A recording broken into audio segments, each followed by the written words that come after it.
Welcome back to the channel.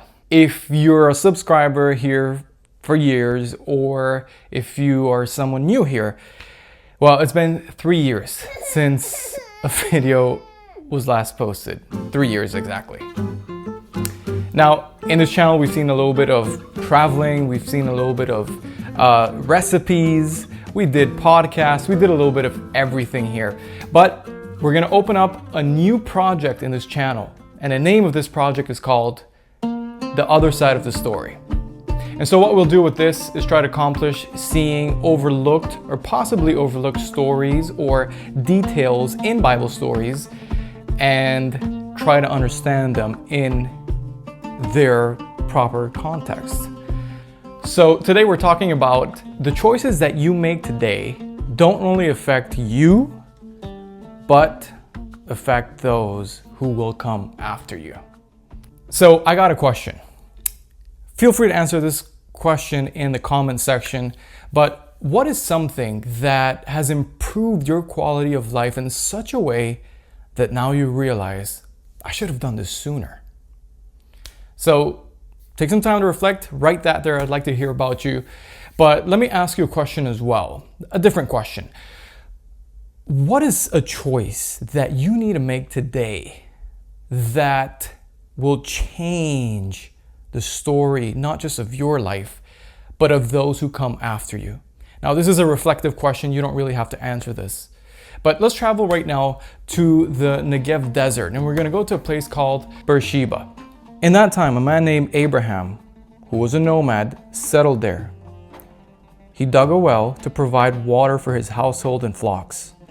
Water was a crucial resource in this arid region, not just for the animals that people owned, but for the entire family. Sometimes it could require taking up to 5 gallons for a person just working on a regular day. So they needed a lot of water. So apparently it seems like Abraham came to a point where he decided, all right, this is the end of my nomadic experience and I'm gonna just settle here. So he decides to dig a well. But there was a king. His name was Abimelech. His servant seized this well. So as a result, there was tension, there was controversy between these two parties. And to resolve this conflict, Abraham and Abimelech entered into a covenant and made an agreement and mutual recognition of Abraham's right to the well. After they solve this, the Bible tells us about something interesting that Abraham does. And this is found in Genesis 21, verse 33. Abraham planted a tamarisk tree in Beersheba, and there he called the name of the Lord, the eternal God. Now, why would the Bible mention this detail? Why would it mention this tree specifically? And why is it mentioned that Abraham took this action? Trees in the Bible have a very special significance throughout the whole Bible. From the very beginning, from Genesis, all the way to Revelation, it tells us about trees. And the tamarisk tree is very interesting because this tree grows 1 inch per year. 1 inch per year. And for this tree to reach its full height, it takes 400 years. What? 400 years?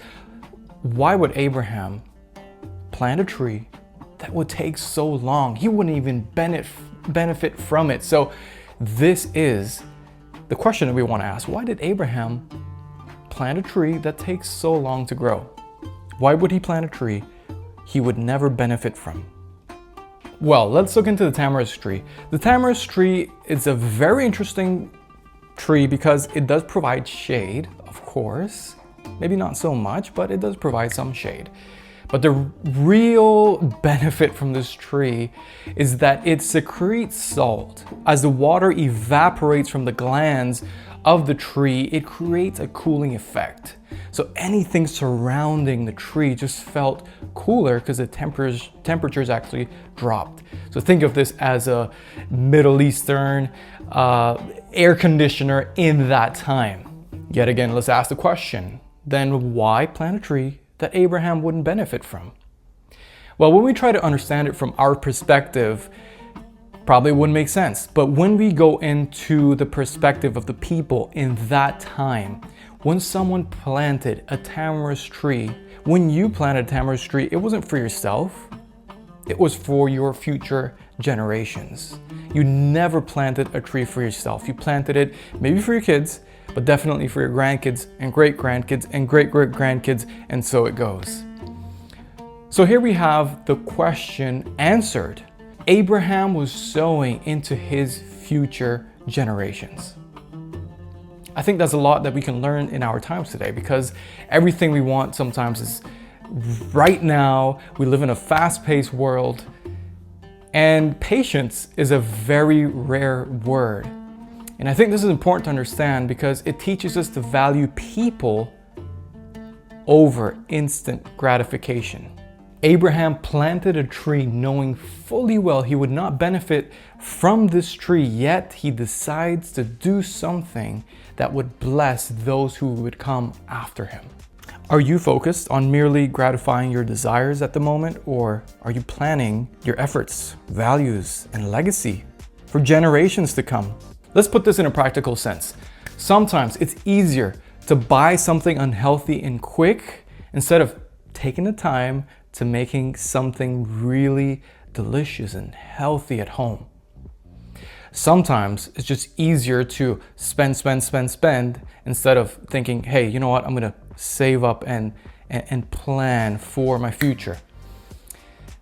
It's easier to just stay at home, be a couch potato, don't do anything, instead of taking the time to work on your health and on your body. These are just some examples, or whatever any example that would be applicable to you. Now you might say, well, I'm not a parent. I don't think I really need this. I don't necessarily need to hear this. But the truth is, the choices that you make today will not only affect you, but will affect those who come after you. See, maybe people who came before you have made great choices and you're benefited by that.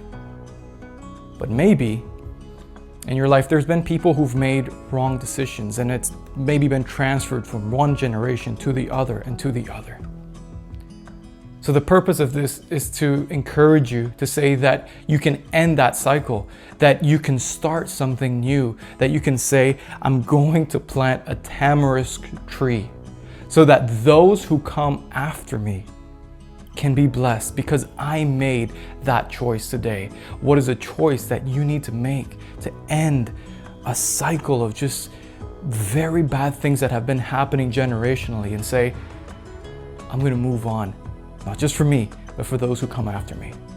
And once you do this, then you'll be able to tell the other side of the story.